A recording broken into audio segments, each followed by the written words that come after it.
முதல்ல அந்த கற்களை எப்படி நம்ம கண்டுபிடிக்கிறது பித்தப்பையில இருக்குன்னு சொல்லிட்டு? சில சிம்டம்ஸ் உங்களுக்கு தெரிய ஆரம்பிச்சிடும். நம்ம பார்க்கும்போது இப்போ திடீர்னு வயிறு வலி இருந்துகிட்டே இருக்கு, அதுவும் ரைட் சைடு அப்டமன் வலது பக்கம் ஒரு வலி இருந்துகிட்டே இருக்குன்னு ஒரு சிலர் சொல்லுவாங்க. முக்கியமா யாருக்கெல்லாம் இது வருது இது தெரியணும் இல்லையா? ஸோ நிறைய பேருக்கு பார்த்தோம்னா நேரம் கடந்து கடந்து சாப்பிட்டுட்டு இருப்பாங்க. ஸ்ட்ரெஸ் அண்ட் டிப்ரெஷன் அதிகமா இருக்கு. இன்னொன்று பாடியில் ரொம்ப நமக்கு வந்து நீர்ச்சத்தே இல்லாமல் இருக்குன்னு வச்சுக்கோங்களேன். எப்பவுமே இந்த ஒரு டீஹைட்ரேஷன் கண்டிஷனில் இருந்துச்சுன்னா கற்கள் வர ஆரம்பிச்சிடும். ஸோ பித்தப்பை கற்கள் வர்றதுக்கு முக்கியமான காரணம் நம்மளுடைய உடல் உஷ்ணம் அதிகமாக இருக்கிறது. ஓகே.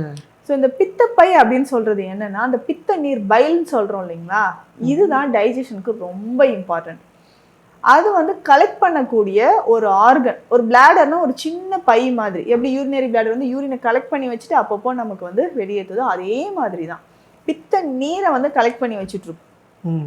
எப்போல்லாம் நமக்கு தேவையோ அப்போல்லாம் இது கொஞ்சம் கொஞ்சமாக அந்த அளவுப்படி இப்போதைக்கு ஓகே இந்த அளவு போதும், இந்த ஃபுட்டை டைஜஷன் பண்ணுறதுக்கு இந்த அளவு பித்த நீர் தேவைப்படுது அப்படின்ட்டு அது ரிலீஸ் பண்ணிக்கிட்டே இருக்கு.